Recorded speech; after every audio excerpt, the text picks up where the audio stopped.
स्मृतीस्थळ निरूपणाच्या आजच्या सत्रामध्ये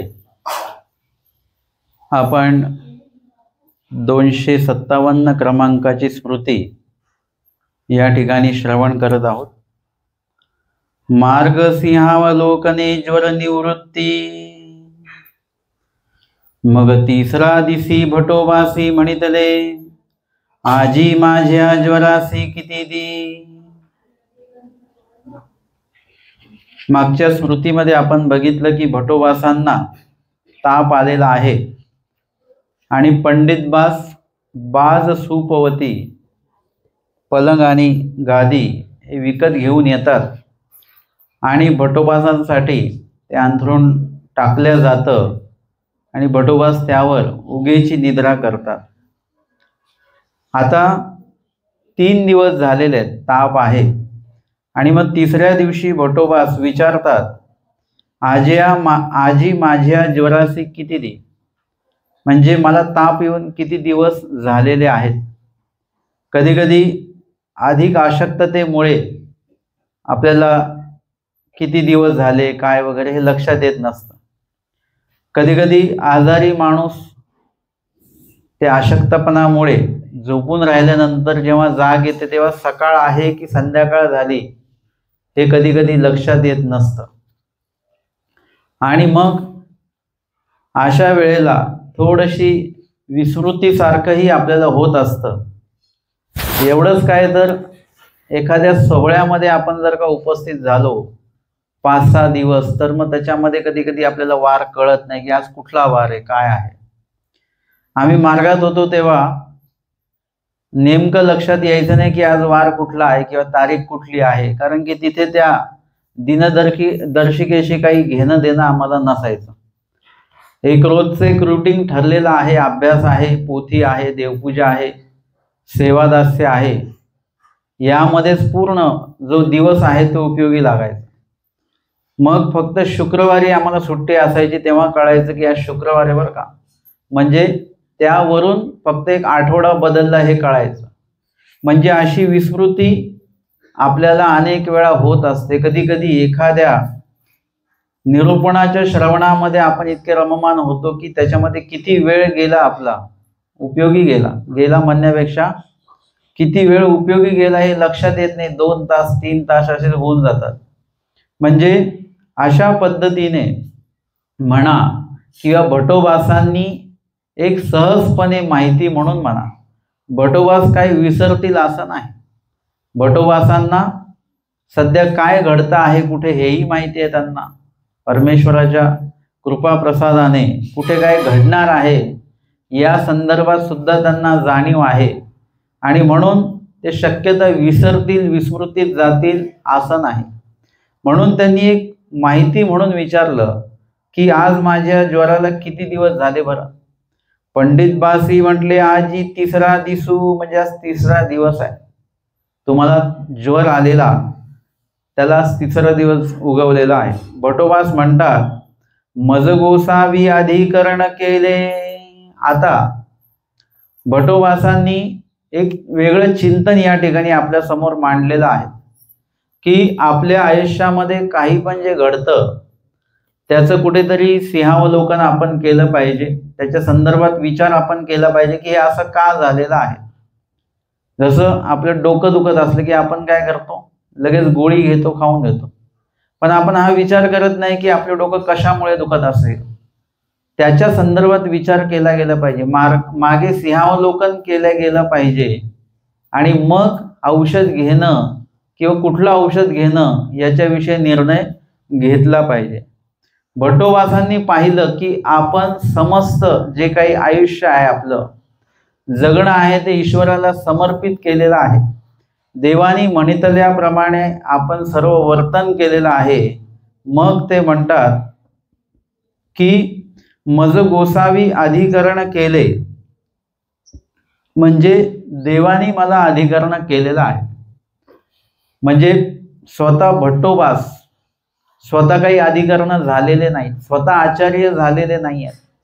स्वामींनी त्यांना जेव्हा हे देऊ केलं तेव्हा भट्टोबास म्हणतात की नको, मला आचार्य व्हायचं नाही, कारण की आचार्य नरक असं तुम्ही सांगितलेलं आहे। स्वामी म्हणतात तैसा तू परतारक आचार्या नाही, म्हणजे तुम्ही एखाद्या कुठल्या जीवाचं वाईट करणारे असे तुम्ही आचार्य नाही, ते आचार्य वेगळे. म्हणजे आचार्य म्हटल्यानंतर ते तसेच असतात सगळे आचार्य असं नाही. तुम्ही कसे आहात, जीवाला परमार्गी लावणारे किंवा अवर पदातनं काढून परपदामध्ये त्यांना नेणारे, ईश्वर पैकीच्या विधीशी जोडणारे असे तुम्ही आचार्य आहात. आणि आपल्याला सर्वांना तसंच व्हायचं आहे, आपल्याला आचार्य नाही व्हायचं. परंतु समस्त जीवांना, कमीत कमी आपल्या संपर्कातल्या जीवांना, त्यातल्या त्यात आपलं ऐकणारे जे कोणी आहेत त्यांना तरी आपण धर्माला लावायचा आहे. आणि शक्यतो आपल्या कक्षेमध्ये कोण येतं, आपल्या घरातली, आपण ज्या घरी राहतो त्या घरातली जी काही पूर्ण तो कुटुंब आहे, मग ते मुलं असतील, पत्नी असेल, पती असेल इत्यादी, हे सर्व आपल्या कक्षेमध्ये येतात. ह्यांना आपण हक्काने धर्म सांगू शकतो. आणि म्हणून त्यांच्यापर्यंत हा धर्म जो आहे तो आपल्याला पोहोचलेला तर आहेच, तो रुजवायचा आहे त्यांच्यामध्ये. आणि भट्टोबासांनी ते कार्य केलेलं आहे. अधिकरण देवानी स्वतः त्यांना अधिकरण केलेलं आहे. परमेश्वर प्रत्येकाला कुठल्या ना कुठल्या गोष्टीला निमित्त करवून घेत असतात. सारंग पंडित स्वामींविषयी त्यांची बुद्धीच नाही आहे पहिली गोष्ट, तरी देखील स्वामींनी काय केलं, शांताबाईसांच्या भेटीसाठी सारंग पंडितांना निमित्त करवलेलं आहे. आणि सारंग पंडित जे आहेत हे कशा स्वभावाचे आहेत वगैरे हे आपल्या लीळेतनं दिसतच असतं. तरी देखील परमेश्वर दयाळू आहेत. त्यांना प्रत्येक जीवाचा उद्धार हा करायचाच आहे. जसं आपल्या बाबतीमध्ये आपण एखाद्या जीवाचा द्वेष केला, जर का त्यांनी आपलं वाईट केलं काही, तर आपण त्याचा द्वेष करतो. मग आपण कुठल्याही याच्यामध्ये त्याला बोलवत नाही, आपण उलट आपण म्हणतो त्यांना बोलवू नका. तसं देवाला करून चालणार नाही. आपण देवाशी किती द्वेषजनक वागलो तरी देवाच्या प्रवृत्तीमध्ये जीवाचं भलं करणंच आहे. त्याच्यामुळे देवाला काय करावं लागतं, त्या जीवाला योग्य ते निमित्त घडवून घ्यावं लागतं. त्याला ते जे काही कणव आहे ती कणव त्याच्यामध्ये संचित करावी लागते. एवढीशी का होईना कणव त्याच्यात निर्माण करावी लागते. आणि म्हणून इथे सारंग पंडितांना जेव्हा तो योग घडवायचा आहे तेव्हा शांताबाईसां त्यांची भेटी झाली. शांताबाईसांना ते विचारतात कुठे चालले, ते म्हणाले की आता सर्व संसार उद्ध्वस्त झालेला आहे. 2 मुली आहेत, एक विधवा झालेली आणि एक वेड लागलेलं आहे तिला, त्यामुळे तिलाही सासरून घरी पाठवलं आहे. आता 2 मुलीचं ओझं आणि माझं दुःख परत, हे कुठे मी पालन पोषण करत बसू. म्हणून मी काय करणार आहे, आता द्वारकेला जाईन, एक मुलगी पाठीला बांधेल, एक मुलगी पोटाला बांधेल आणि मी त्या गोमतीमध्ये, त्या समुद्रामध्ये स्वतःला समर्पित करणार आहे. म्हणजे ती कशासाठी चालली होती, आत्महत्या करण्यासाठी ती चालली, आत्मघात करण्यासाठी ती चाललेली आहे. आणि आमच्या स्वामींना आत्मघात कदापि मान्य नाही, दुसऱ्याचा घात सुद्धा मान्य नाही सांगतात स्वामी. आणि मग अशा वेळेला शांताबाईसांची पूर्व कणव आहे, त्यांचं पूर्व जे काही कर्तृत्व त्यांनी करून ठेवलेलं आहे, धर्माच्या बाबतीमध्ये जे सत्कार्य केलेलं आहे, ईश्वर सेवा त्यांना घडलेली असेल, त्याच्यामुळे त्यांच्याकडे ती कणव, ती योग्यता, तो अधिकार आहे की स्वामींची आणि त्यांची सहज भेट व्हावी. निमित्त काय आहे, संसार संपलेला आहे, आता स्वतःला संपवायला जायचं आहे.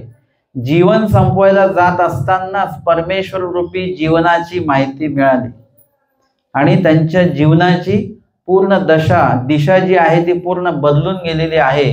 आणि मग त्या ठिकाणी सारंग पंडित म्हणतात की वेरूळला आमचे स्वामी आहेत, त्यांना एकदा भेटून तू पुढे जा. म्हणजे ते म्हणत नाही की जाऊ नकोस म्हणून, ते म्हणतात जा, आपण स्वामींना भेटून जा. सारंग पंडितांना कुठेतरी हे माहीत होतं की स्वामींची आणि यांची भेट झाल्यानंतर यांच्यामध्ये बदल होणार म्हणजे होणार. नाहीतर अशा व्यक्तीच्या सोबत आपण गेलं पाहिजे, त्यांना थांबवलं पाहिजे.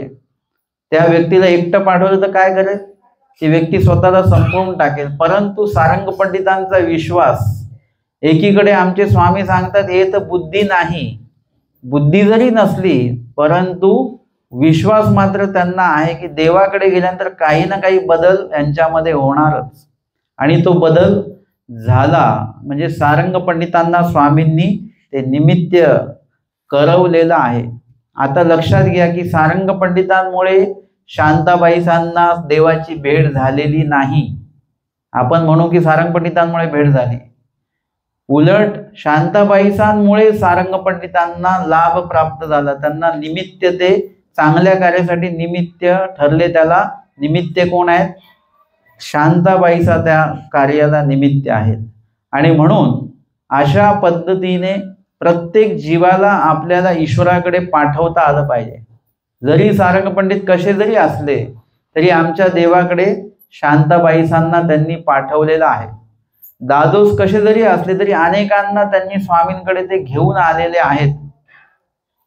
म्हणजे आपल्याला प्रत्येकाला ईश्वराच्या संपर्कात नेता आलं पाहिजे, देवाच्या ज्ञानाच्या संपर्कात नेता आलं पाहिजे. तुम्हाला जर का वाटत असेल तुमची पुढची पिढी सात्विक असली पाहिजे, धार्मिक असली पाहिजे, ती कुठल्याही व्यसनाच्या अधीन नसली पाहिजे, भले ती धार्मिक नसेलही परंतु ती कुठल्या व्यसनाच्या अधीन होऊ नये असं जर का वाटत असेल तर त्याला ईश्वर धर्माशी आजपासूनच त्यांना संपर्कात आणा. लहान मुलांना ईश्वर धर्माच्या, ईश्वर कार्याच्या संपर्कात आणा, त्यांच्यामध्ये संस्कार रुजवत राहा. आणि हळूहळू एकदा संस्कार त्यांच्यामध्ये ते आले की मग ते मुलं कुठल्याही व्यसनाधीन, वाईट कृत्या कार्याच्या अधीन ते जाणार नाहीत. आणि म्हणून हे कार्य करता आलं पाहिजे. जेव्हा झाड लहान आहे तेव्हाच खत पाणी टाकावं लागतं. मोठ्या झाडाला खतही चालत नाही आणि पाणी काही द्यायची आवश्यकता नाही, तो त्याच्या पद्धतीने जगतो मग. परंतु जोपर्यंत तो लहान आहे त्याला आपल्या पद्धतीने आपल्याला जगवता येऊ शकतं. म्हणजे इत्यादी प्रकारे आपल्याला कुठल्याही व्यक्तीला धर्माच्या संपर्कात आणता आलं पाहिजे. ते कार्य भटोबासांनी जेव्हा स्वामींनी त्यांच्यावरती जबाबदारी टाकली, अधिकरण या पंथाचं त्यांना केलं, तेव्हापासून आमच्या आचार्य भटोबासांनी ते कार्य एकदम प्रामाणिकपणे ते केलेलं आहे. कुठेही बोलत असताना आमचे स्वामी जे त्यांच्याविषयी आश्वासित करतात आम्हाला की बाई हा काही आपले बोलेल, हा येथीचेची बोलेल की, म्हणजे इथून पुढे सुद्धा भटोबा जे बोलले शेवटच्या शब्दापर्यंत ते फक्त देवाचंच बोलले, स्वतःच्या कडचं काहीही बोलले नाहीत. हेच प्रमाण आपल्याला लागू झालं पाहिजे की आपणही बोलताना देवाचंच बोललं पाहिजे, देवा व्यतिरिक्त काही बोलत नाही बसायचं. म्हणजे शास्त्राचं निरूपण करत असताना देखील कोणाला तरी काहीतरी सांगत असताना तुम्ही तुमच्या मनाचंच काहीतरी घडवून सांगायचं नाहीये, जे आहे तेच सांगायचं आहे. आणि तेच प्रमाण तुम्हाला ऐकण्यासाठी पण लागू होतं की ऐकत असताना देखील काही पण ऐकत बसायचं नाही. जे देवाचं आहे, देवाच्या वचनाशी संबंधित आहे, लीळेशी संबंधित आहे, स्मृतिस्थळाशी संबंधित आहे, मार्गरूढीशी, वृद्धाचाराशी संबंधित आहे, तेच ऐकायचं. याच्या व्यतिरिक्त अन्यथादायक काही गोष्टी कोणी सांगत असेल तर त्या तेवढ्यापुरतं तुम्ही ऐका, परंतु ते आचरणामध्ये आणू नका, मनामध्ये साठवू नका. बस श्रवण भक्ती तेवढी करा. वांचून इथे अधिकरण म्हणून भटोबासांकडे काही ज्या जबाबदाऱ्या दिलेल्या आहेत देवानी, त्या जबाबदाऱ्या भटोबासांनी अगदी स्वामींच्या प्रवृत्तीप्रमाणे त्याचं अनुपालन केलेलं आहे. आणि म्हणून ते म्हणतात की देवाने मला अधिकरण केलं तरी जे म्या पंडित केशव द्यासी सांगितले त्याची शेवटी म्हातारीसी सांगितले. ते म्हणतात मग निरूपण करताना देखील मी जे शास्त्र, म्हणजे शास्त्र निरूपण सुरू असताना जसं आमच्या स्वामींच्या सन्निधानी एक वाक्य येतं की भटोबास मुख्य करून अवघ्यासी गोसावी निरूपण करीत होते. त्या ठिकाणी त्या धर्मवार्तेमध्ये भटोबास हे मुख्य आहेत. भटोबासांना अनुलक्षून स्वामी बोलतात. मग कोण किती त्याच्यातनं धर्म घेतोय पेक्षा भटोबास त्याच्यातनं काय घेतात याकडे स्वामींचं अधिक लक्ष आहे. जसं 10 मुलं जेवायला बसवली, आईचं लक्ष कोणाकडे असतं? तिचं स्वतःच्याच मुलाकडे लक्ष असतं, तो बरोबर जेवतो का? 10 मुलांकडे लक्ष आहे, पण स्वतःच्या मुलाकडे तिचं अधिक लक्ष आहे. तसं परमेश्वराचं जे काही अनुलक्ष जो आहे, जो मनोधर्म आहे, तो भटोबासांवर अधिक आहे. त्याच्यामुळे भटोबास चुकता कामा नाही. जर का भटोबास बरोबर आचरण करत आहे तर इथून पुढचं मार्ग किंवा पूर्ण जे काही भटोबासांच्या सन्निधानी पुढे जे काही मार्ग राहणार आहे तो सुद्धा, जर का भटोबासच चुकले तर पुढे सर्वजण त्यांच्या सन्निधानातले चुकतील. म्हणून तिथे भट्टोबासांना योग्य ते शिक्षा पण, योग्य ते निरूपण आणि योग्य ते प्रबोधन स्वामींनी वेळोवेळी केलेलं आहे. म्हणून ते म्हणतात की मी पंडित केशवदेहासी सांगितले. म्हणजे इथे पंडित बास किंवा केशवबासांचं नाव का घेतात? कारण की हे दोघं तिघ जण जे आहेत ते काय करतात, जसे राघोभट आहेत, हे सतत धर्मचर्चा यांची सुरू आहे. आणि भटोबास म्हणतात ह्यांच्याशी बोलताना माझं शास्त्र उजळतं. आणि त्या निमित्ताने जे काही जिज्ञासा ते करतात, तर जिज्ञासेबद्दल सुद्धा, म्हणजे जिज्ञासा म्हणजे एक प्रश्न आहे, परंतु प्रश्न केल्यानंतर सुद्धा एखाद्याचा प्रश्न देखील आपल्याला आवडतो. किती सुंदर प्रश्न केलेला आहे, प्रश्नच आवडतो आपल्याला आणि प्रश्नाचं उत्तर तर आवडतंच आवडतं. मग अशा पद्धतीने हे दोघं तिघ जण जे आहेत, पंडित बास, केशवबास आणि राघव भट्ट, हे अशा काही शंका, जिज्ञासा त्या चर्चेमध्ये ठेवतात की ज्याचा लाभ सगळ्यांनाच होतो. आणि त्यावर भटोबास म्हणतात की मी त्यांना जे निरूपण केलं, म्हणजे जे अर्थवंत आहेत त्यांना जे निरूपण केलं तेच शेवटीये म्हातारीसी सांगितले. म्हणजे आत्ता काल परवा जी अनुसरलेली एखादी म्हातारी असेल तिला सुद्धा मी तेच सांगितलेलं आहे. यांना काही वेगळा देव सांगितला नाही, त्यांना काही वेगळा देव सांगितला नाही. यांना काही वेगळं आचरण सांगितलं, त्यांना काही वेगळं आचरण सांगितलं, असं केलं नाही. भेदभाव कुठेच केलेला नाही. मी सर्वांना सर्व समान मी निरूपण केलेलं असताना मजज्वरू का आला ते मी नेणे, म्हणजे मला ताप का आला असेल, म्हणजे त्यांनी कसलं सिंहावलोकन केलंय, त्यांची तक्रार आहे का ही? जर का मी निरूपण केलं मग मला ताप का आला? मला ताप नव्हता आला पाहिजे. आपण स्थानवंदनाला जातो आणि जर का पायामध्ये काटा रुतला तर आपण काय म्हणतो? कर्मनाश झाला असं म्हणतो का? आपण म्हणतो असं का झालं बा, देवासाठी मी बिना चप्पल स्नान करतो आणि मला काटा का लागला, देवाने सहाय्य का नाही केलं? कुणी म्हटलं आम्ही स्नान करायला गेलो आम्हाला ताप आला, देवाने सहाय्य का नाही केलं? लोक इतकं हक्काने विचारतात जसं काही त्यांनी तिथे ते इन्शुरन्स नाही का भरतात आणि मग तिकडून हक्काने मागितलं जातं. तशा पद्धतीने देवाकडनं आपण अशा हक्काच्या मागण्या करत असतो. वांचून तिथे तरी आपण पैसे भरतो इन्शुरन्सला, इथे तर काहीच आपली इन्व्हेस्टमेंट नाही, काय नाही. कधी काळी आलो आणि आपलं दुर्दैव असं आहे की तिथे चांगल्या पद्धतीने देवधर्म व्हावा तर तिथेही आपल्याला ताप येतो. म्हणजे इथे आपल्याला जर का शास्त्र माहिती असेल तर हे प्रश्न उद्भवत नाही. हे सन्निधानातले भोग आहेत. तुम्ही घरी चांगले असणार, मार्गात गेलं की ताप येणार, हा सन्निधानातला भोग आहे. मग काय करायचं? मार्गात जायचं की नाही जायचं? गेलं की ताप येतो, मग गेलंच पाहिजे, कारण की तो सन्निधानाचा भोग आहे, तिथला भोग आहे. तो तिथे जाऊन तो भोगून तो संपवून टाकायचा, तो ठेवायचा नाही. जसं कडू भाजी असते, तुम्ही काय करता? थोडी थोडी, काही लोक थोडी थोडी खातात. काही लोक म्हणतात आवडीचे पदार्थ पहिले खाऊन घेऊ, नावडीचे नंतर खाऊन घेऊ. लहान मुलांचं तसं असतं. आणि काही काही वेळा पहिले नावडीचं खाऊन घ्या एकाच घासामध्ये आणि नंतर मग बघता येईल. तसं या ठिकाणी काय केलं पाहिजे? जे आहे ते आपल्याला संपवता आलं पाहिजे. तो सन्निधानातला भोग आहे, तो भोगून नासायचा आहे. आपल्या तक्रारी असतात, भटोबासांदिकांच्या तक्रारी नाहीत. या संदर्भात कुठलीच तक्रार भटोबासांना नाही आहे.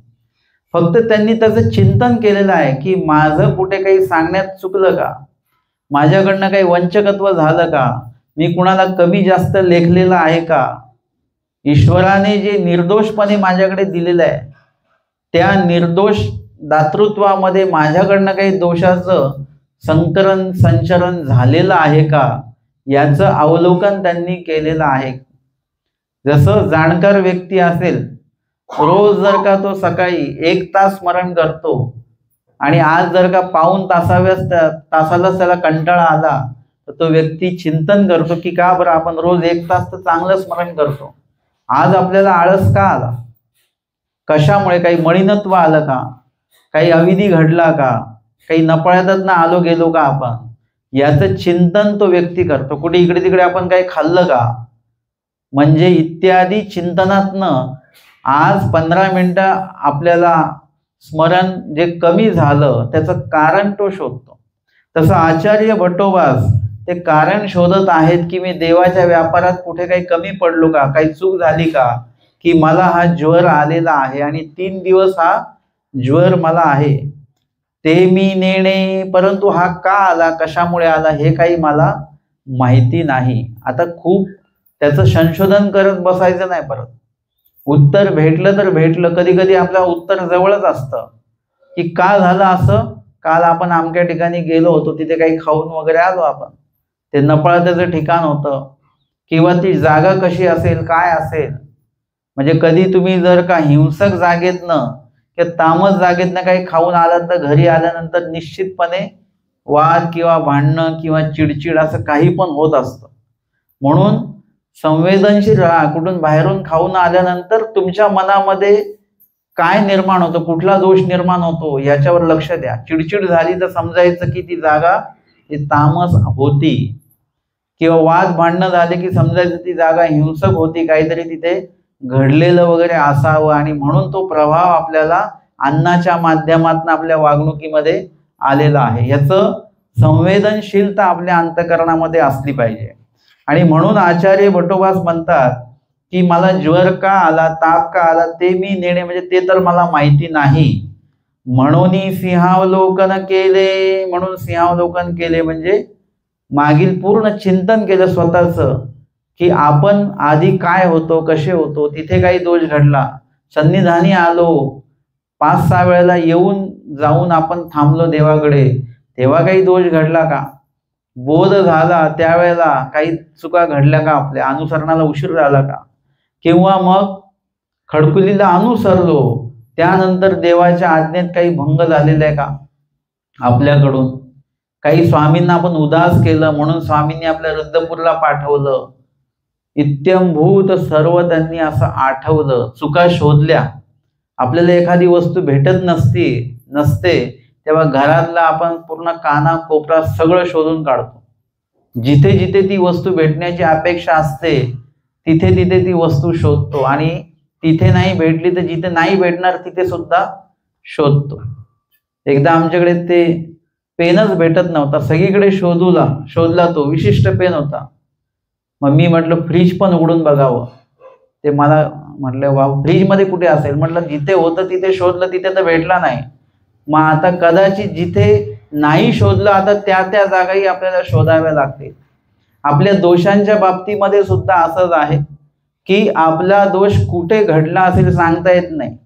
आपण सर्व ठिकाणं शोधून बघू, परंतु एखाद्या वेळेस मार्गात गेलेलो असू आपण, तेव्हा आपल्याकडनं काही दोष घडला का हे आपण बघणारच नाही. मार्गामध्ये गुणदायकच गोष्टी सगळ्या असतात, परंतु आपल्या अकार्यामुळे किंवा चुकीमुळे आपल्याकडनं काही दोष घडला असेल, आपलं तिकडे पटकन लक्ष जात नाही, पण आपल्या चुकीमुळे स्थानवंदन करायला गेलो आणि तिथे आपण काय केलं, अविधी केला, विडा ठेवला, हा अविधी नाही केला. विडा ठेवताना आपण जो मोठ्याने जय बोललो, आता जय बोलणं काही अविधी आहे का, देवाचं नाव घेणं, तरी सुद्धा विधीमध्ये अविधी घडला की तिथे कुणीतरी स्मरणाला बसलेले आहेत आणि आपण मोठ्याने जय केल्यामुळे त्यांचं स्मरण भंग पावलं, म्हणजे काय आहे, तिथे अविधी घडला. किंवा तिथे सेवादास्य करून कोणी थकून झोपलेले आहेत, आपण मोठ्याने बोललो, तिथे त्यांची झोप मोडली आणि ते सेवादास्य करणारी व्यक्ती आहे, म्हणजे कुठेतरी तो दोष लागला. किंवा आपण परमार्गाच्या भेटीला गेलो आणि सांगितलं आम्ही 10 लोक येतो, जेवण बनवून ठेवा, काय झालं आता हे, ते म्हणतात की नाही आपण मार्गातच जेवायचा, हेतू चांगला आहे, वाईट नाही आहे, बाहेर खायचं नाही, मार्गातच खायचं. परंतु मार्गातही त्याच वेळेला तुम्ही गेलं तर, तुम्ही जर का अवेळी जर का गेलात दुपारी 2ला आणि आम्ही येतो जेवायला, किंवा सकाळी सांगितलं आम्ही जेवायला येतो, पोहोचले आपण दुपारी 3ला, हे काय झालं? विधी करिता अविधी. म्हणजे मार्गाचं भिक्षेचं अन्न खायचं आहे हा हेतू चांगला आहे, परंतु त्या मोबदल्यात तुम्ही जो काही त्रास देताय तो मात्र अविधी आहे. म्हणजे अशा पद्धतीने विधीकरिता सुद्धा काही अविधी घडतो आणि त्याचं वेळी प्रायश्चित्त न केल्यामुळे ते मळीनत्व येतं आणि त्याच्यामुळे कुठल्याही प्रकारचं आपल्याला जे काही दुःख आहे ते भोगायला मिळू शकतं. म्हणून भट्टोबासांनी सन्निधानी असन्निधानी सर्व सिंहावलोकन केलं. सिंहावलोकन म्हणजे काय? वळून मागे बघणे. सिंह थोडासा चालतो आणि वळून मागे बघत असतो, तसं आपल्याला वेळोवेळी मागे बघता आलं पाहिजे की आपण या दिवसभरामध्ये काय केलं, महिनाभरात काय केलं, वर्षभरात काय केलं, हे सिंहावलोकन आपल्याला करता येणं आवश्यक आहे. आणि ते तशा पद्धतीने आचार्य भट्टोबासांनी ते सिंहावलोकन केलं. आणि मग केशवबास त्यांना विचारतात, भट्टो काही भय नाही की? काही भीतीची गोष्ट नाही ना? म्हणजे भट्टोबास काय बघतील आणि आता काय सांगतील, कारण 3 दिवस ज्वर आहे. भट्टोबास म्हणतात, नागा पंडिता नाही, तशी काही भीतीची काही गोष्ट नाही. येतुलेनी अवघ्यासी सुख झाले आणि सर्वांना बरं वाटलं.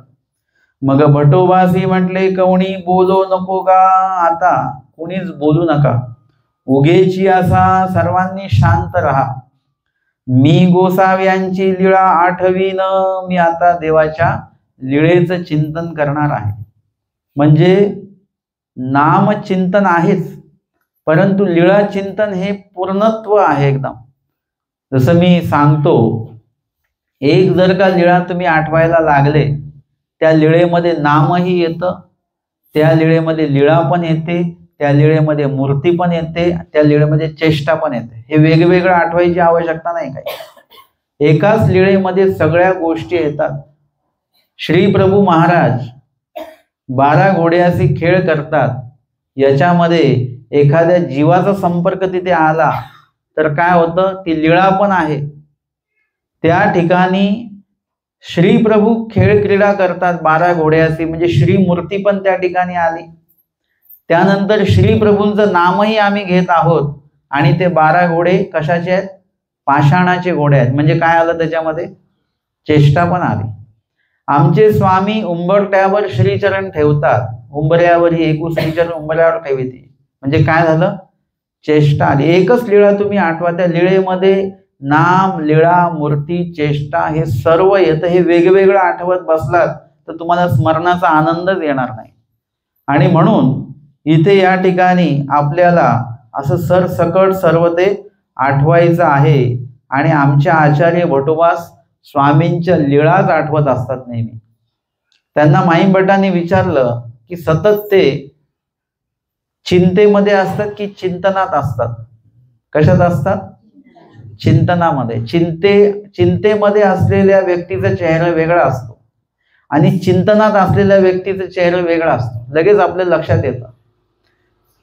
एखाद्या वेळेस भट्टोबास, माईंभट्ट जे आहेत ते भट्टोबासांना बघतात वगैरे की नेहमी हे काहीतरी चिंतनामध्ये आहेत, पण त्यासाठी पण ती दृष्टी लागते. आपण जर का कोणाला असं बसलेलं बघितलं, आपण कुठल्या काळजीमध्ये आहात? भाऊ काळजी नाही, मी देवाची लीळा आठवतो आहे. म्हणजे ती दृष्टी असावी लागते. ती व्यक्ती चिंतेत आहे की चिंतनात आहे ओळखण्यासाठी. माईंभट्टांकडे ती दृष्टी आहे आणि म्हणून ते विचारतात की तुम्ही कसलं चिंतन करत असता? ते म्हणतात की मी गोसाव्यांच्या अमोघा लीळेंचं चिंतन करतो. म्हणजे भट्टोबास काय करतात? लीळा आठवतायत. लीळा आठवण्यावर भर आहे. लीळेमध्ये संपूर्ण येतं. स्वामींचं श्रीमूर्ती येते, स्वामींचे जे काय हालचाली आहेत त्या सुद्धा त्याच्यामध्ये टिपल्या जातात. स्वामींचं जे निरूपणाचे जे शब्द आहेत ते सुद्धा त्याच्यामध्ये प्राप्त होतात. म्हणजे एखादा फोटो बघणं आणि त्या संबंधित एखादा म्हणजे ध्वनी, जे काही ध्वनिफीत असेल ते ऐकणं किंवा चित्रफीत पाहणं, हे 3 टप्पे आहेत. फोटो असेल, चित्र असेल, ध्वनिफीत असेल किंवा चित्रफीत असेल. चित्रफीत जर का तुम्ही बघितली त्याच्यामध्ये सगळ्या हालचाली, बोलणं, निरूपण, शब्द सगळं त्याच्यामध्ये येणार. या व्यतिरिक्त नुसता फोटोज बघितला तर फोटो बघण्याचा एक आनंद वेगळा आहे, त्याच्यापेक्षा ते चित्रफीत बघण्याचा आनंद त्याही पेक्षा जास्त आहे. त्यातले शब्द कानावर पडतात त्याचा आनंद अजून त्याच्याही पेक्षा जास्त आहे. आणि म्हणून या ठिकाणी लीळेला भट्टोबास देखील महत्व देतात. आणि म्हणून स्वामी सांगतात हे देखिले तैसे आठविले. कसं स्मरण करायचंय? स्मरणाचं एकच वाक्य स्वामींनी म्हटलं, हे देखिले, तुम्ही आम्हाला प्रत्यक्ष जसं बघितलं तसं आठवा बस. हेच देवाचं चिंतन आहे. किंवा लीळा चरित्रामध्ये आम्ही देवाला जसं बघितलेलं आहे, प्रत्येक लीळेमध्ये आम्ही देवाला बघतो. कुठे स्वामी शिक्षा पण करतात, कुठे स्वामी निरूपण करतात, कुठे स्वामी हास्य विनोदही करतात, कुठे जीवांचा कर्मनाश करतात. विविध भूमिका स्वामींच्या आपल्याला प्रत्येक लीळेमध्ये बघायला मिळतात. एक भूमिका देवाची कायम आहे, प्रत्येक लीळेत एक भूमिका देवाची कायम आहे की जीवाचं भलं करणं. आणि त्या भलं करण्याच्या वेगवेगळ्या भूमिका परत देव स्वीकारत असतात. आणि त्याही भूमिका प्रत्येक लीळेत आम्हाला दिसतात. कुठेतरी स्वामी उदास दिसतात, कुठेतरी स्वामी प्रसन्न दिसतात. म्हणजे विविध कार्य आम्हाला त्या लीळेतनं स्वामींकडनं घडलेले लीळेच्या माध्यमातून त्यामध्ये आम्हाला दिसतात. आणि म्हणून भट्टोबास म्हणतात की गोसाव्यांची लीळा आठवीन, मी देवाची लीळा आता आठवतो आहे. मग पंडित बास याव घ्या ते वारिले. पंडित बासांनी सगळ्यांना सांगितलं आता सर्वांनी शांत राहा, कोणी बोलू नका. मग कैसे आठविले ते नेणीजे. मग त्यांनी लीळा नेमकी भट्टोबास कशी आठवत होते किंवा कशी आठवली त्यांनी आता, याबद्दल काही तसं आलेलं नाही, माहीत नाही. निवांत उगेची राहिले. आणि मग काही वेळ शांत राहिले भट्टोबास. आणि मग म्हणतात, हा मी श्री चक्रधराचा वानरा. देवाची लीळा आठवली. लीळा म्हणजे काय आहे? जसं आपण बाहेरून आलो एकदम थकलेलो असतो वगैरे, तेव्हा आपण म्हणतो आधी मला पाणी द्या. मग पाणी दिलं, चहा द्या, थोडं काहीतरी खायला द्या. ते दिलं की आपल्यामध्ये तरतरी येते एकदम. म्हणजे आपल्यामध्ये चैतन्य येण्याचे साधनं कुठली आहेत? पाणी आहे, चहा आहे, दूध आहे, काही खायचे पदार्थ असतील, कुणाचं काही व्यसन असेल ते व्यसन त्यांनी स्वीकारलं की त्यांना बरं वाटतं. परंतु भट्टोबासांचं चैतन्य त्यांच्यामध्ये येण्याचं माध्यम काय आहे? देवाचं नाम. परमेश्वर नाम असं आहे की ज्यावेळी जिथे ते घेतल्या जाईल त्यावेळी तुमच्यापर्यंत लगेच साह्य पोचत नाही. साह्य तुमच्यापर्यंत असतंच, फक्त ते कार्यरूप झालेलं नसतं. ते कार्यरूप होणं, जसं आपण बटन दाबल्यानंतर काय होतं? लाईट आपल्यामध्ये घरात नाही आहे का? घरात लाईट आहेच, फक्त त्या विशिष्ट त्या बल्बपर्यंत ती लाईट पोहोचलेली नाहीये किंवा तिथपर्यंत ती कार्यरूप झालेली नाहीये. ती कार्यरूप आपल्याला करावी लागते. तसं साह्य आपल्यापर्यंत नाही अशातला भाग नाही, सर्वांपर्यंत साह्य आहे. फक्त ते कार्यरूप कधी होतं? जेव्हा तुम्ही विधीमध्ये उपस्थित होता तेव्हा ते साह्य तुमच्यासाठी कार्यरूप लगेच होऊन जातं. तुम्ही नामस्मरण करता तेव्हा ते साह्य तुमच्यासाठी कार्यरूप होतं. ते कार्य आपल्याला करावं लागतं. तसं आपल्या शरीरामध्ये उष्णता आहे, फक्त ती कार्यरूप करावी लागते आपल्याला. तशा पद्धतीचं हे कार्य आहे. आणि म्हणून भट्टोबास जे अशक्त आहेत शरीराने आणि ज्वरामध्ये आहेत, 3 दिवस झाले, आता काही वेळ देवाच्या नामाचं चिंतन, लीळेचं चिंतन असं सर्व झाल्यानंतर आणि मग अंग मोडून म्हणजे अंग झटकून त्यांनी काय केलेलं आहे? श्री चक्रधरू म्हणून थोरे शब्दे उठवून बैसले. देवाचं नाव घेतलं 5व्या अवतारात. भट्टोबास कुठल्या नामाचं स्मरण करत होते? 5व्या नामाचं स्मरण करत होते. आणि आपल्याला पण कुठलं नाम सांगितलं देवानी? 5वे ते निरंतर सांगितलेलं आहे. मग आता मध्येच कोणी येऊन तुम्हाला सांगत आहे श्रावण महिना लागला, आता श्रीकृष्ण महाराजांचं स्मरण करा. मार्गशीर्ष महिना लागला, आता दत्तात्रेय गुरु महाराजांचं स्मरण करा. म्हणजे विविध लोक येऊन तुम्हाला विविध काय काय सांगतात. ते काही वाईट सांगतात अशातला भाग नाही, परंतु चक्रधर स्वामी काय सांगतात हे माझ्यासाठी जास्त महत्वाचं आहे. ते सांगतात की 5वे ते निरंतर, म्हणजे 5ही नामाचं स्मरण झालं पाहिजे, पण 5वं ते निरंतर असलं पाहिजे, म्हणजे नेहमी ते घेतल्या गेलं पाहिजे ते नाम, असं श्री चक्रधर स्वामी सांगतात. आणि आचार्य भटोबास असतील, महादाईसा असतील, यांच्या मुखी किंवा आमच्या आऊसा असतील यांच्या मुखी सतत श्री चक्रधर हे नाम, म्हणजे परमेश्वराचं 5वं नाम जे आहे ते त्यांच्या मुखामध्ये सतत आहे. असं म्हणून थोरे शब्दे उठून बैसले, मोठ्याने देवाचं नाव घेतलं आणि उठून बसले. सकाळी सकाळी जर का आपल्याला कोणी उठवलं की आपण खूप वेळ उठतच नाही, उठून बसत नाही, त्यामुळे आळस तसाच राहतो. पण जर का सकाळी जाग आली किंवा कोणी उठवलं, पटकन जर का तुम्ही उठून बसलात तर आळस लगेच निघून जातो तिथेच. म्हणजे इथे भट्टोबासांमध्ये हा जो अशक्तपणा आहे हा कसा जाणार आहे? देवाच्या नामाच्या उच्चारणामुळे तो त्यांचा आळसपणा निघून जाणार आहे. जसं दायंबा आमच्या स्वामींचं नाम घेतात आणि भूत चतुर्दशी आहे, मागे देवता शेळीचे वेश येत आहेत, परंतु त्यांच्या मुखामध्ये नाम आहे, त्याच्यामुळे त्या देवता त्यांना काहीच करू शकत नाही. ते विघ्न येतं परंतु ते विघ्न बाधित होत नाही त्यांना. तशा पद्धतीने या ठिकाणी आचार्य भट्टोबास जे आहेत ते स्वामींच्या नामाचं उच्चारण करतात आणि उठून बसतात. इतुलेनी निशेष ज्वर निवृत्ती झाली, अंगामध्ये जो काही ताप होता तो निशेष म्हणजे थोडा सुद्धा शिल्लक राहिला नाही, निशेष सर्वच्या सर्व, ज्वर निवृत्ती झाली म्हणजे तो ताप निघून गेला. म्हणजे भट्टोबासांच्या तापाची दुसरी घटना आहे. सन्निधानी जेव्हा डोमेग्रामला असताना आचार्य भट्टोबासांना ज्वर आलेला आहे, त्यावेळी आमच्या स्वामींनी त्यांना नेवाशाला पाठवलं. जाता जाता मध्येच त्यांना घामही आला, तो तापही निघून गेला आणि मग स्वामींनी पाठवलेली शिदोरी त्यांनी ग्रहण केली, पुढे गेले, सर्व पूजा द्रव्य साहित्य त्यांनी घेतलं, परंतु ज्वराचा थोडासा प्रभाव अजूनही आहे, तो निशेष गेलेला नाहीये. आणि मग तिकडून येताना जेव्हा 2 रस्ते लागले त्यांना हे सुचेना की डोमेग्रामला कुठला रस्ता जातो, कुठल्या रस्त्याने जायचं त्यांच्या लक्षात येईना.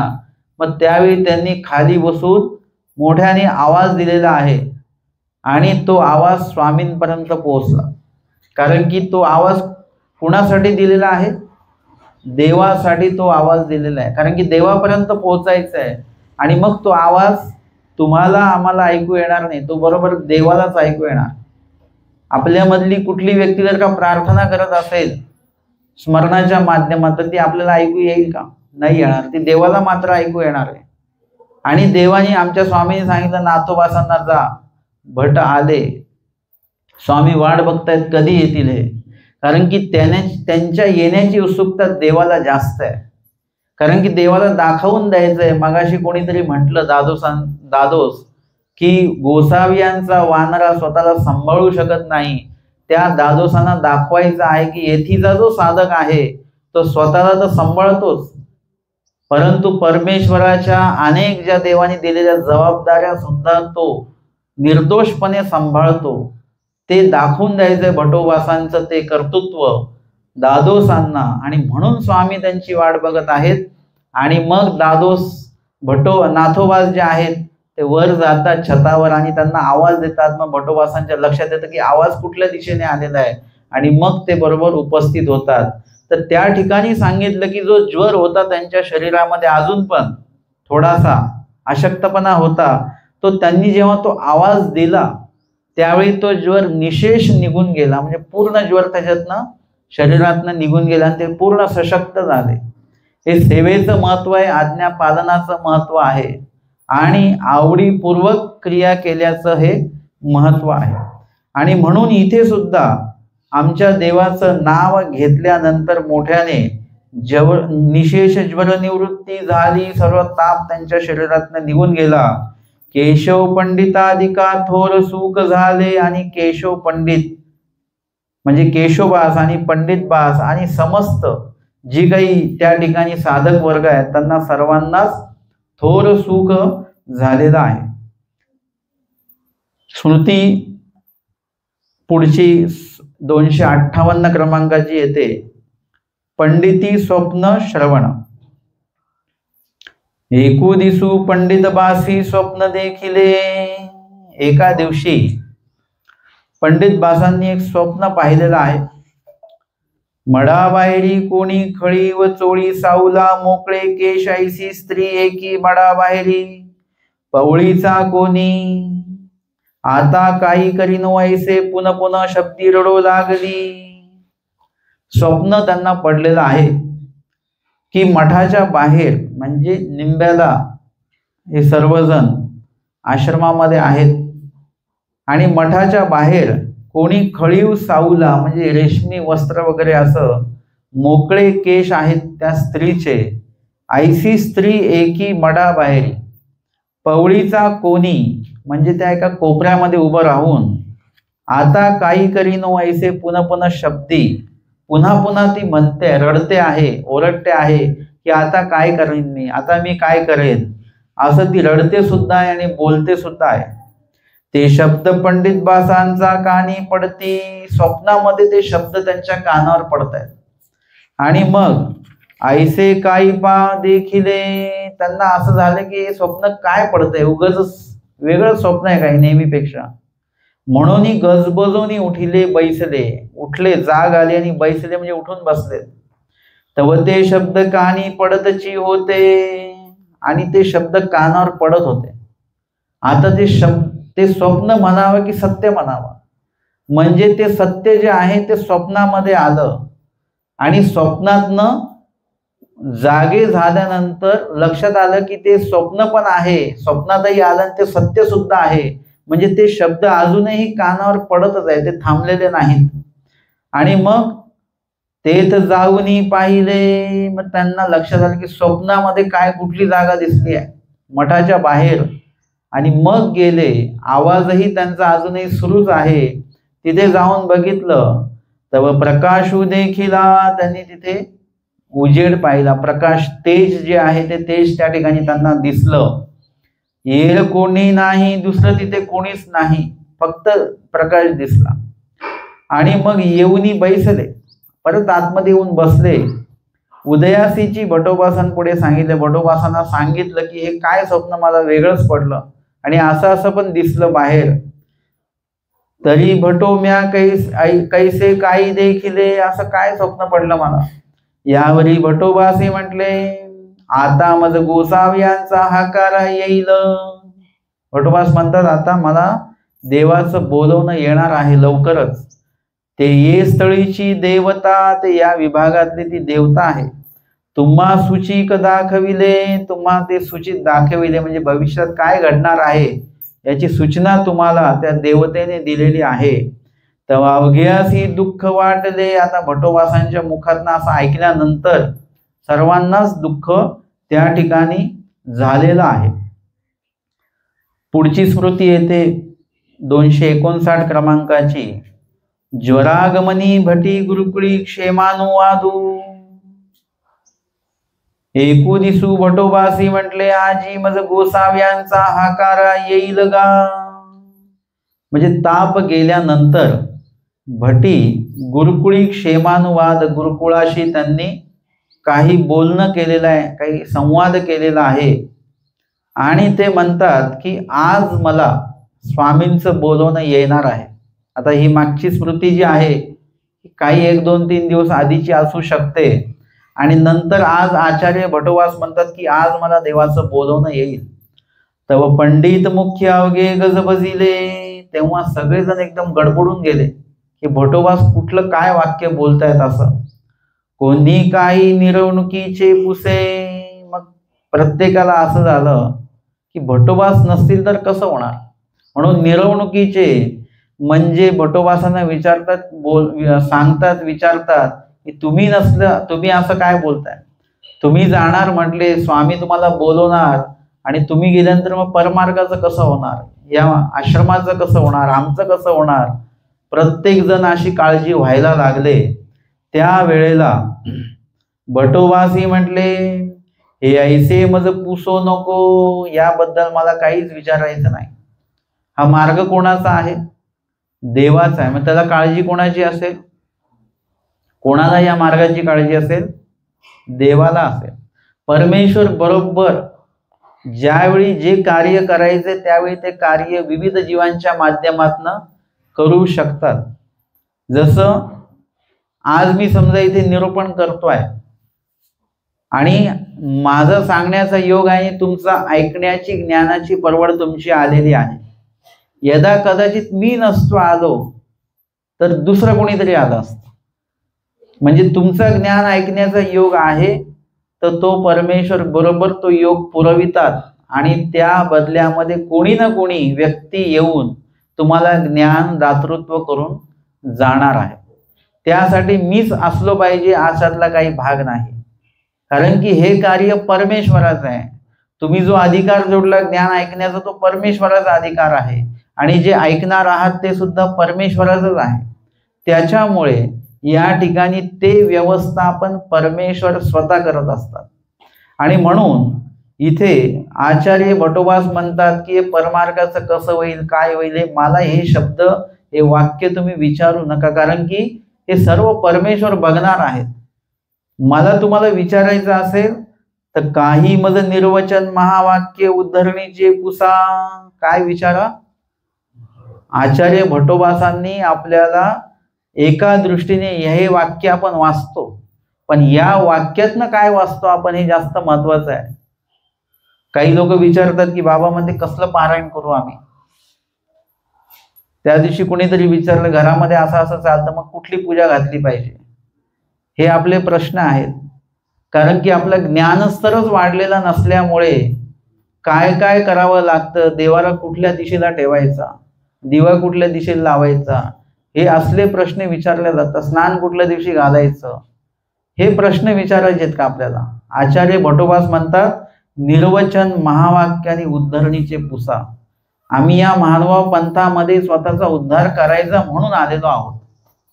प्रत्येकाने त्यासाठी म्हणूनच या पंथात आलं पाहिजे, ज्यांना स्वतःचा उद्धार करून घ्यायचा आहे. जसं एखाद्याला शाळा शिकायची तरच त्यांनी त्या शाळेत जावं, एखाद्याला वकील व्हायचं तरच त्यांनी त्या क्षेत्रामध्ये ऍडमिशन घ्यावं. उगाचच ऍडमिशन घ्यायचं आणि करायचं काहीच नाही अशातला भाग नको. किंवा ऍडमिशन तुम्ही एक घेतलेलं आहे आणि मग त्याचे प्रश्न वेगळेच विचारले जात आहेत, तर तसंही नको. त्या क्षेत्रासंबंधित जी काही माहिती त्या धर्माचे संस्थापक परमेश्वर आहेत त्यांनी जी सांगितली तीच माहिती विचारा.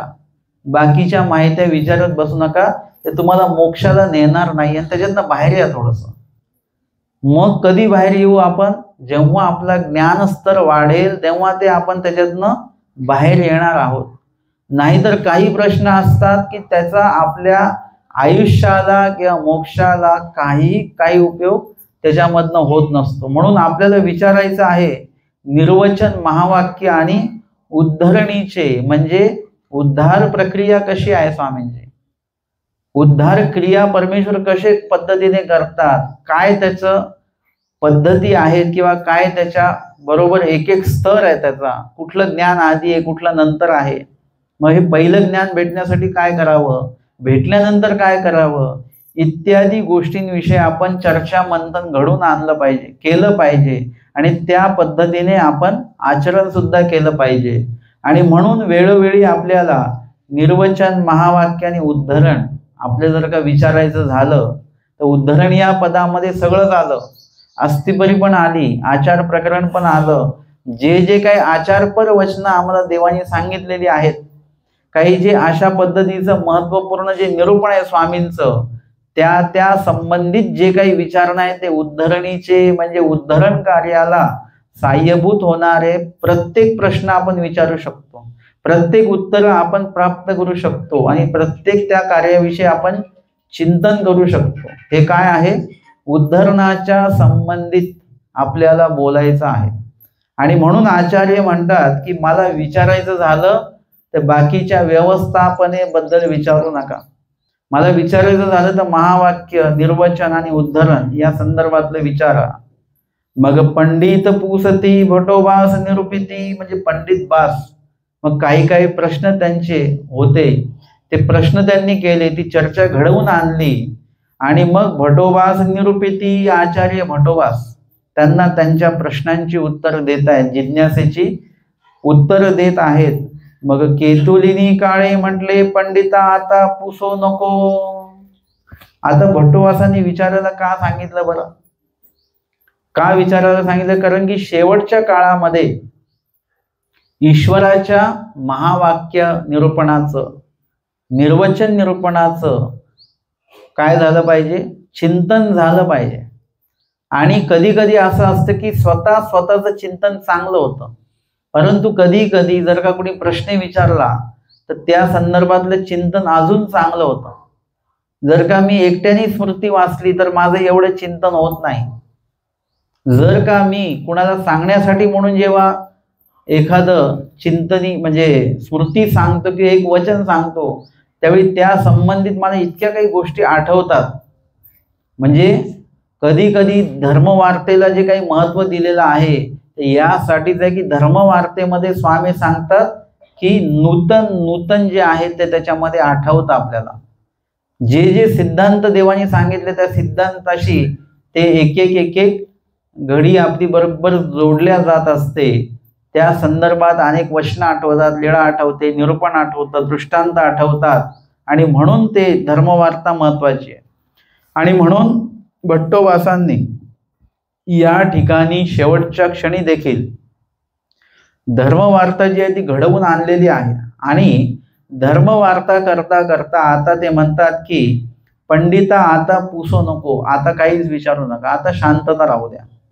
आता अति सम्यक वर्तत असे, म्हणजे आता शेवटचा जो काळ आहे तो आता एकदम जवळ आलेला आहे.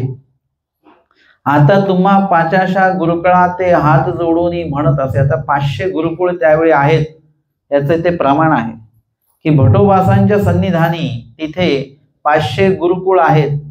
आणि काही आटनादिक्रमे वगैरे सुद्धा आचरणाच्या निमित्ताने नित्यविधीसाठी गेले असतील ते वेगळे, पण 500 गुरुकुळा ते हात जोडून म्हणत असे, म्हणजे हात जोडतायत. कोण? गुरु हात जोडतात. महानुभाव पंथाची विशेषता आहे की या ठिकाणी शिष्य गुरूंना दंडवत करतात आणि गुरु सुद्धा शिष्यांना हात जोडून दंडवत करतात. हे महानुभाव पंथाची एक वैशिष्ट्य आहे.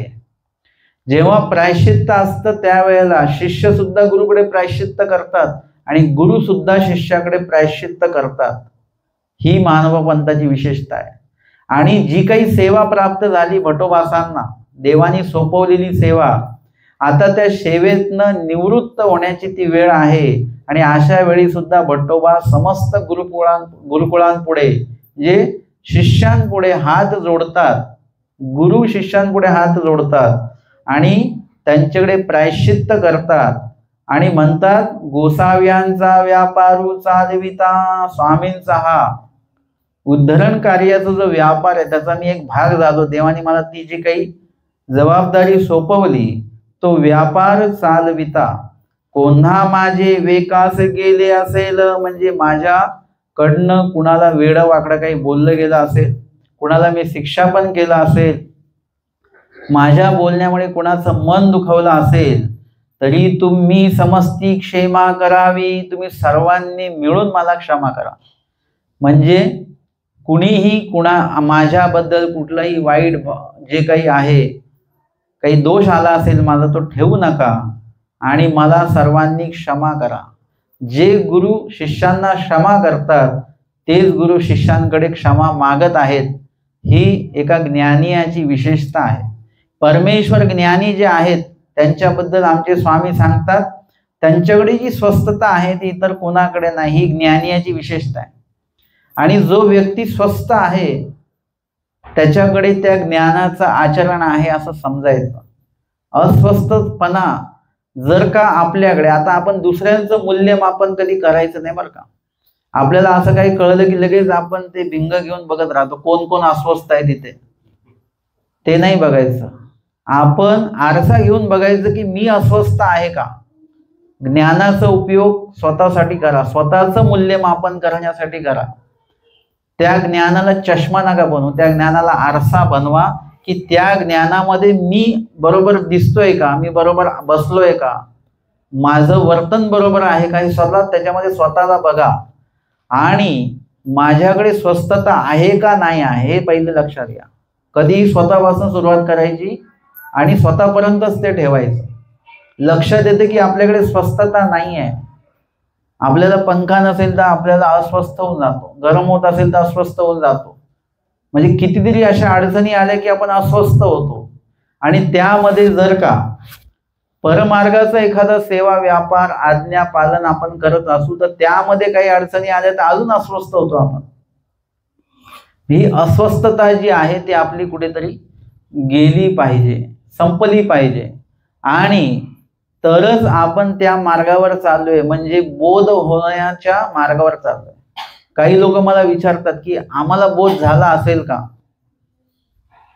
परंतु आता त्याचं उत्तर वचनामध्येच आहे. तुमच्याकडे स्वस्थता आहे का, शांतता आहे का, तर तुम्हाला बोध झाला. बोधाच्या व्याख्या आहे जीवेश्वर भाव उमटणे.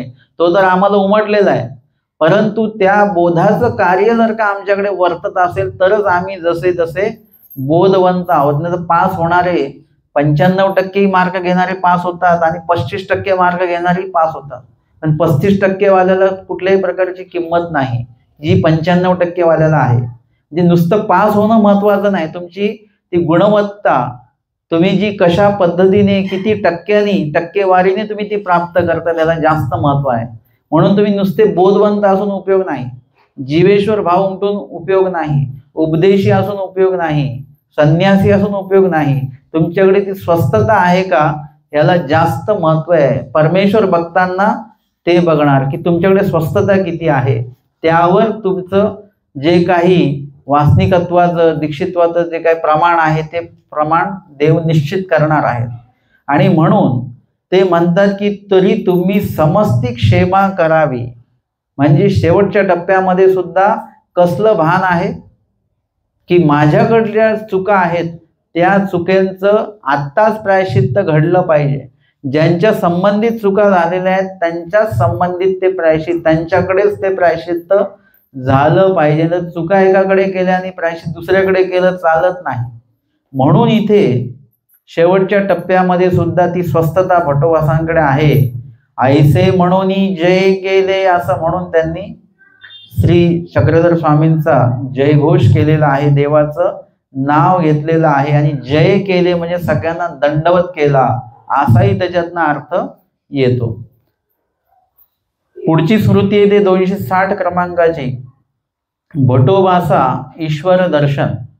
मग भटोबासी म्हणितले. आणि हा संवाद सुरू असतानाच भटोबास म्हणतात आता कोणी बोलू नको. म्हणजे त्यांना जे काही बोलायचं ते भटोबास बोलले आणि मग ते म्हणतात आता कोणी बोलू नका, रडू नको. आणि विशेषतः म्हणजे रडायचं नाही कोणीच. भटोबास चालले आणि रडायचं नाही कसं काय, परंतु भटोबास म्हणतात नाही रडायचं नाही.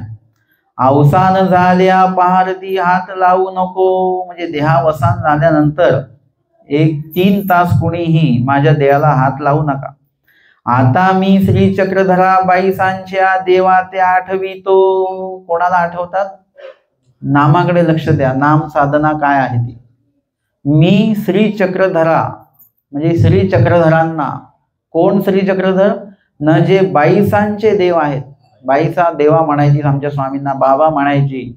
त्या बाईसांच्या देवाला श्री चक्रधर स्वामींना आठवितो म्हणजे त्यांची मी आठवण करतोय, चिंतन करतो आहे. अंतकालेच किंवा जे असे ते देहांती प्रगटे आयुष्यभर जे भटोबासांनी केलं ते त्यांना बरोबर देहाच्या शेवटी त्यांना ते बरोबर आठवतं. म्हणजे नाम साधना त्यांना ती आठवते आहे.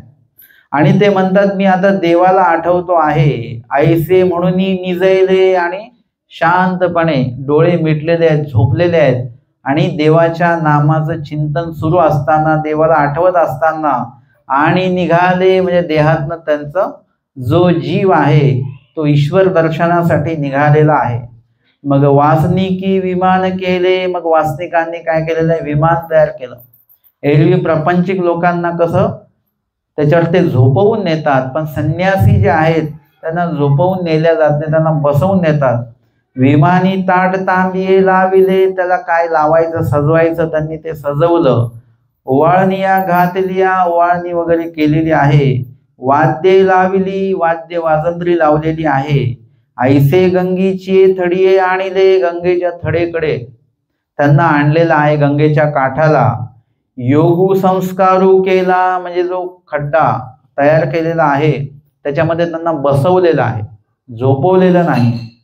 आणि शके 1224 शुभकृत नाम संवत्सरे भाद्रपद वधी द्वादशी भटोबासांशी ईश्वर दर्शन झाले. भटोबास ईश्वर दर्शनाला गेले आणि त्यांच्याविषयी सांगितलं जातं की 32 वर्षा अनुसरण. भट्टोबासांचं अनुसरण कधी झालं? वयाचं 32 वय म्हणजे काहीच नाहीये. जोची अवसर विषय तोची ब्रह्मविद्ये, हे जे काही सांगितलं त्या बरोबर तो वेळ भट्टोबासांचा साधल्या गेलेला आहे. 32 वर्षा अनुसरण, 4 वर्षे गोसावी यांचे सन्निधान. परमेश्वर अवताराचं सन्निधान, आमच्या स्वामींचं सन्निधान 4 वर्ष आहे. त्याच्यातले 6 महिने श्री प्रभूंचं सन्निधान त्यांना प्राप्त झालेलं आहे. जे 34 अधिक 4 किती होतात? 38 होतात. मग 32 अधिक 4 किती होतात? 36 होतात. मग गोसावियान मागा श्री प्रभूंचा सन्निधानी वर्षे 14. मग आमचे स्वामी बीजे केल्यानंतर आमच्या स्वामींनी जे सांगितलं, आता तुम्हा गोविंद गती नायका, म्हणजे श्री प्रभूंचं सन्निधान सर्वांना विहित केलेलं आहे. आणि मग आचार्य भट्टोबासादिक महादाईचा हे सर्व स्वामींच्या सन्निधानी, श्रीप्रभूंच्या सन्निधानी आहेत. आणि तिथे 14 वर्षे श्रीप्रभूंचं सन्निधान त्यांना प्राप्त झालेलं आहे. म्हणजे किती झालं? 36 अधिक 14 50 झाले. मागा वर्षे 16, म्हणजे श्रीप्रभूंनी बीजे केल्यानंतर 16 वर्ष आचार्य भट्टोबास हे मार्ग त्यांनी चालवलेला आहे निंबा येथे. ऐसे 66 वर्षे राज्य केले. 66 वर्ष पूर्ण भट्टोबासांचं पूर्ण जे आयुष्य आहे ते 66 वर्ष आहे. त्याच्यामध्ये 32 वर्ष ते अनुसरले, 4 वर्ष आमच्या स्वामींच्या सन्निधानी, त्यातले 6 महिने श्रीप्रभूंच्या सन्निधानी, 14 वर्षे श्रीप्रभूंचं सन्निधान प्राप्त झालं आमच्या स्वामींच्या बीजे केल्यानंतर. आणि नंतर श्रीप्रभू बीजे केल्यानंतर 16 वर्ष त्यांनी मार्ग चालवलेला आहे. अशा प्रकारे 66 वर्ष आयुष्याची ईश्वर कार्याला त्यांनी दिलेली आहेत. आणि त्यामध्ये भट्टोबासांचं मूळ आयुष्य किती आहे? फक्त 32 वर्षच आहे बरं का. जगले किती वर्ष? 66, पण आयुष्य त्यांचं फक्त 32 वर्षच आहे. म्हणजे 32व्या वर्षी जर का ते अनुसरले नसते तर ते सरले असते. ते जे काही कार्य करत होते त्या अनुषंगाने त्यांचा मृत्यू हा झालेला होता. परंतु पुढे हा योग जोडून ठेवलेला आहे, ईश्वर धर्म जोडून ठेवला आहे, ईश्वराची प्रसन्नता जोडून ठेवली आहे, आभार जोडून ठेवलेला आहे. त्याच्यामुळे 32 वर्षापर्यंत ते जगलेच आहेत. आणि 32व्या वर्षीच देवाला अनुसरले, सराईच्या वयामध्ये अनुसरले. आणि तिथून पुढचं जे 34 वर्ष जे काय आयुष्य जगलेत भट्टोबास, 66 मधनं 32 गेले, किती राहिले? 34 राहिले. 34 वर्ष जे आयुष्य आहे ते कसले? लीळादानीचे आयुष्य 34 वर्ष. म्हणजे अशा प्रकारे पूर्ण जे काही ईश्वर कार्य केलं, त्याला जे काही जन्म आयुष्य जे काही जगले ते पूर्णच्या पूर्ण आयुष्य देवाने त्यांना दिलेलं आहे. आणि त्या आयुष्यामध्ये त्यांनी पूर्ण जे धर्मकार्य आहे ते पूर्ण धर्मकार्य करत असताना ईश्वराची प्रसन्नता राखून सगळं केलेलं आहे. आमच्या देवाला कधी उदास केलं नाही. उदास केलं तर शिक्षा पण तिकडे स्वामींकडनं त्यांनी स्वीकारलं आणि देवाला परत प्रसन्न केलं. आणि देवाच्या जबाबदारीला, म्हणजे देवाने परमार्गाची धुरा त्यांच्याकडे दिलेली आहे. बघा, एखादी व्यक्तीकडे आपल्याला काही सोपवताना 10 वेळा विचार करावा लागतो आपल्याला. म्हणजे त्यांना जरी आपण एखादं कार्य दिलं तरी आपण लांबून दुरून लक्ष ठेवत असतो, बरोबर करतोय का, म्हणजे तेवढा सुद्धा विश्वास आपला त्याच्यावर नसतो. इथे देवाने परमार्ग त्यांच्याकडे सोपवलेला आहे. आणि ती जबाबदारी जी दिलेली आहे, म्हणजे परमेश्वराची प्रवृत्ती काय आहे ती प्रवृत्तीच देवाने त्यांच्याकडे सोपवलेली. आणि त्या प्रवृत्तीला पुरेपूर भट्टोबास काय झालेले आहेत? खरे उतरलेले आहेत. बाहुल्ये बटोबास गोसाव्यांची प्रवृत्ती जाणती, नुसतीच जाणती नाही तर पाळती सुद्धा. हे आम्हाला या स्मृतीस्थळाच्या माध्यमातून या ठिकाणी श्रवण करायला प्राप्त झालेलं आहे.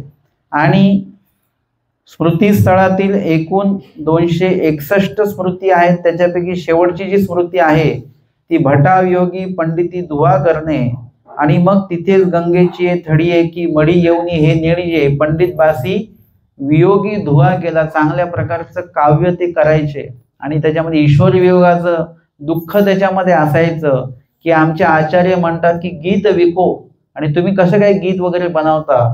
पण जेव्हा एकदा भटोबासच त्यांच्या मागे जाऊन उभे राहतात आणि त्यांनी केलेले जे काही काव्य आहे, जो धुवा आहे, धावा आहे, वियोग काव्य आहे, ते भटोबा स्वतः ऐकतात. त्याच्यामध्ये पूर्णच्या पूर्ण लीळा वगैरे सर्व असेल आणि ते ऐकून आचार्य भटोबास म्हणतात आजपासून तुम्हाला गीत गाण्याला अनुज्ञा आहे, तुम्ही गाऊ शकता. कारण की तुम्ही जे गाता ते गीत नव्हेच, ते गोसाव्यांची पूर्ण लीळाच तुम्ही या ठिकाणी त्या माध्यमातून बोलता. असे पंडित बास यांनी भटोबासांच्या वियोगामध्ये जे काही धुवा किंवा जे काही दुःख व्यक्त केलेल्या काव्यामध्ये अशा प्रकारे 261 स्मृत्या ज्या आहेत ते आज या ठिकाणी पूर्ण झालेले आहेत. पुढच्या टप्प्यामध्ये भटोबासांचे गुरुभाऊ आणि एके शिष्य असं सांगतात ते विरहे लक्ष्मींदर भट्ट कोथळोबा पोमाईचे वैराग्य देव. मग केवळ गुरु भावंडे म्हणजे हे शिष्य सांगितले. गुरु भावंडांची नावं सांगतात भटोबासांच्या. बाईसे, शांतीबाईसे, महादाईसे, माहिमभट्ट, साधे, आऊसे, नाथोबा, माता आबाईसा, खेई, गोई हे सन्निधानी अनुसरुनी गुरु भावंडे. सन्निधानी अनुसरलेली ही गुरु भावंडे आहे. आता ननुसरुनी गुरु भावंडे ननुसरलेली आहेत परंतु गुरु भावंडे आहेत. दायंबा, देमाईसा आणि उपाध्ये 3 जण. तयांतू दोघी बोधू हरविला. देमाईसा आणि दायंबा यांनी काही अनुसरण घेतलं नाही आणि धर्मावर पण नाही राहिले. तयांतू दोघी बोधू हरविला. उपाध्ये गोसाव्या मागा भटोबासांजवळी अनुसरले. जाण उपाध्ये सन्निधानातले परंतु ते काही अनुसरलेले नव्हते. नंतरच्या काळामध्ये स्वामी विजय केल्यानंतर जाण उपाध्ये गोसाव्यांमागा भटोबासांच्या जवळ निंब्याला ते अनुसरले. दादोस तरी इतर दर्शनी येडे अवघे दर्शनी आणि दादोस होते एक जण. त्याच्यानंतर येडे अवघी दर्शनी तयांतुई केतुली एके भटोबासांजवळी श्रवण होणी अनुसरली. आणि इतर अन्य काही लोक जे आहेत ते सुद्धा भटोबासांकडे श्रवण त्यांनी केलं, त्यांचं सुद्धा अनुसरण झालेली आहे. तिये अवघी आणि अनिकेही अपूर्वे सांगिजती असी जती. असे अनेक साधक आहेत जे भटोबासांच्या संपर्कात आले, श्रवण केलं, बोध झाला, अनुसरले. असे अनेक साधक आहेत. त्यांच्याबद्दल पुढेही वृद्धाचारामध्ये त्यांच्या संदर्भामध्ये काही विश्लेषण जे आहे ते पुढे येणार आहे. तर आज आपण या ठिकाणी स्मृतीस्थळ या ग्रंथातील स्मृती श्रवण करत असताना 257 क्रमांकाची स्मृती, 258 क्रमांकाची स्मृती, 259 क्रमांकाची स्मृती, 260 क्रमांकाची स्मृती आणि 261 क्रमांकाची स्मृती एवढ्या स्मृतींवर श्रवण आणि चिंतन केलेलं आहे. दंडवत हो.